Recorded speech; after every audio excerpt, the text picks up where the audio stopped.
Salve sobreviventes! Aqui quem fala é o Tupã, mais um sobrevivente. E no vídeo de hoje, temos o episódio 34 de Jujutsu Kaisen. E sem mais enrolo, assim, esse episódio tem um roteiro deveras conveniente, mas impossível não ser. E dito isso, o episódio começa com uma tela preta carregando vários códigos como uma tela de console de programação, vários códigos são carregados até uma tela ser mostrada. A tela tem a marca do Mekamaru com uma barra de carregamento, e quando o carregamento acaba, uma imagem se abre como uma câmera de segurança.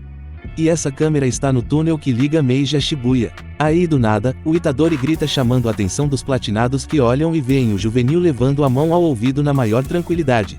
Bom, o Itadori não conseguir quebrar o broche é no mínimo incrível. Mas ok, o broche precisa ficar inteiro para que o fofoqueiro revele que o Satoru foi de base. Então a cena muda e voltamos para o Satoru sofrendo um enquadro da força tática.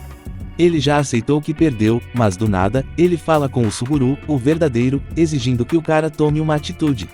Não sei que tipo de esperança era essa que ele tinha, mas incrivelmente, o corpo reage e tenta sufocar o falso Geto. Um ato inútil que possui algum propósito, mas não vou saber dizer qual é. Até hoje, não entendo muito bem o que essa cena quer transmitir. Na superfície, dá a entender que humanos e espíritos são diferentes. Enquanto o espírito é formado primeiro pela alma e o corpo vem depois, o que faz muito sentido. É dito que um espírito nasce quando uma consciência é formada numa massa acumulada de energia amaldiçoada, e essa consciência seria a alma. Já o ser humano tem o corpo sendo gerado primeiro e por isso, o corpo e a alma humana têm uma ligação mais forte, porém, o que a autora está escondendo nisso, não sei. Talvez isso seja a brecha para explicar um sujeito que aparece nos capítulos finais, além de aparecer dois espíritos que deveriam, mas não estão exatamente mortos.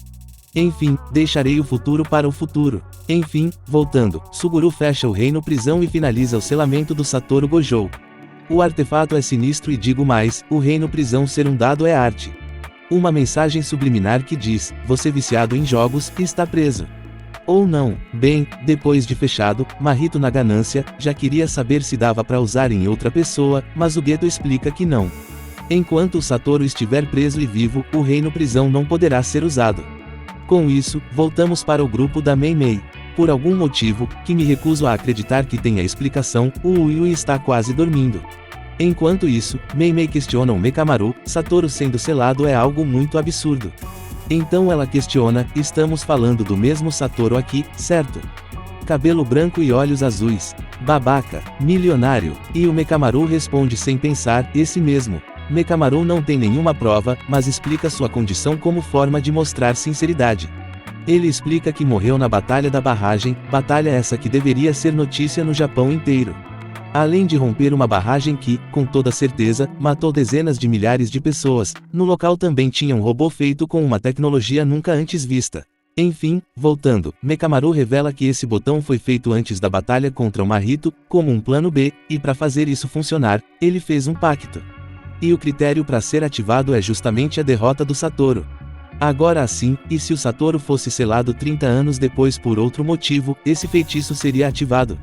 E outra, esses pactos são iguais às armas do mangá Naruto, né?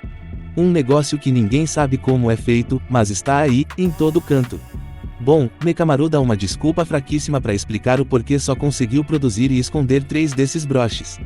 Resumidamente, ele não queria arriscar que os espíritos descobrissem. Ele também revela os motivos pelo qual confia nessa dupla. O Itadori só se tornou um feiticeiro nas últimas 2 semanas e a Mei Mei, que possui um feitiço super útil para a investigação, foi colocada para esperar num local distante de Shibuya. O que curiosamente, ninguém achou isso esquisito.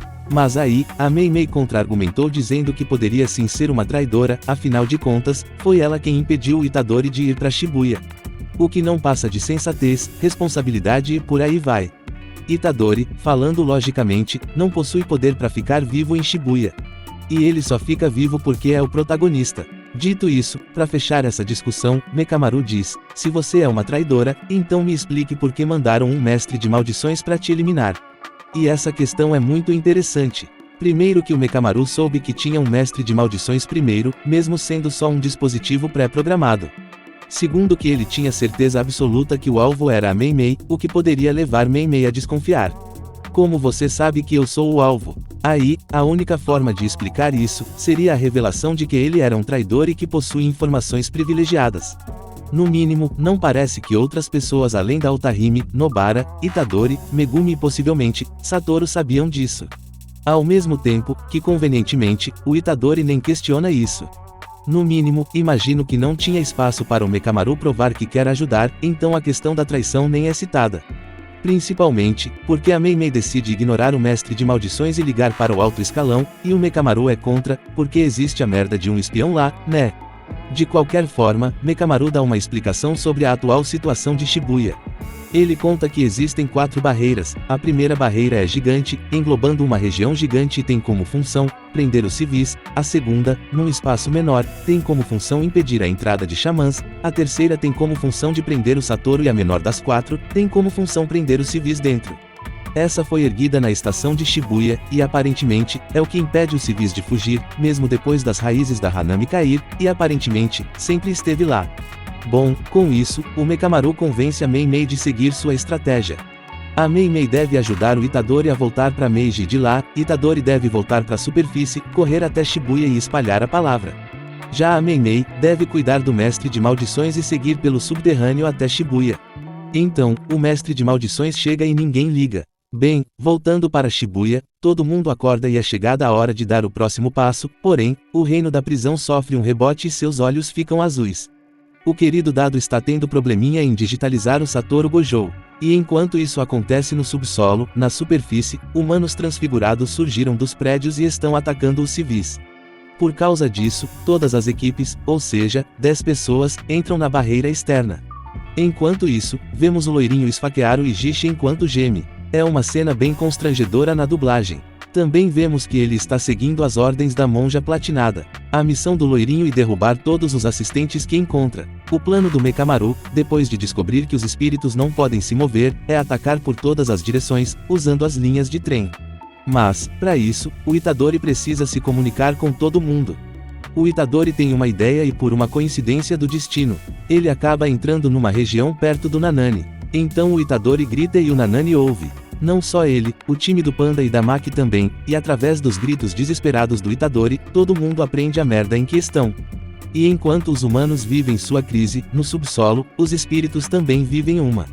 O Shozo quer vingança, e para isso, ele precisa eliminar o Itadori, mas o Jugo é contra. Já que o Sukuna faz parte do plano, a discussão é controlada pelo Mahito. Ele também quer eliminar o Itadori, além disso, ele acredita que o Sukuna não seja mais necessário. Agora que o xamã mais forte foi retirado da jogada, o espírito mais forte perdeu sua função. Também é interessante perceber que, essa é a primeira vez que alguém demonstra, de fato, suspeitas sobre o Geto. Isso aparece quando o Mahito questiona o Geto, já que ele não se importa com a proposta de eliminar o Itadori, sendo que o plano original sempre foi selar o Satoru e fazer uma aliança com o Sukuna. Porém, o Geto diz que o Sukuna era um plano B, no caso do reino prisão falhar. No entanto, ele nunca disse isso. Uma mentira safada, mas o Mahito não discute. No final, os espíritos iniciam uma competição, quem encontrar o Itadori decide, se o matam ou se despertam o Sukuna. O Geto fica para trás para proteger o cubo e assim, o grupo se separa. Mas antes de sair do subsolo, descobrimos que as crianças que o Geto salvou, também estão em Shibuya e atualmente, querem recuperar o corpo do Geto. A função delas é deixar esse arco mais sinistro. Bom, depois disso, voltamos para o Itadori, onde o Mekamaru explica tudo para o grupo do Nanami. O Nanami decide ficar fora da cortina, avisar o Ijishi e lidar com qualquer feiticeiro maligno ou maldição que encontrar. Enquanto isso, Ino deve liderar o Megumi e o Itadori, eles devem encontrar e derrubar a barreira que bloqueia a passagem de xamãs. Mas antes, Ino deixa claro o quão importante é recuperar o Satoru. Durante os anos, o Satoru oprimiu xamãs malignos e espíritos poderosos, que se esconderam para não serem mortos. Além disso, ele protegeu muita gente como o Itadori.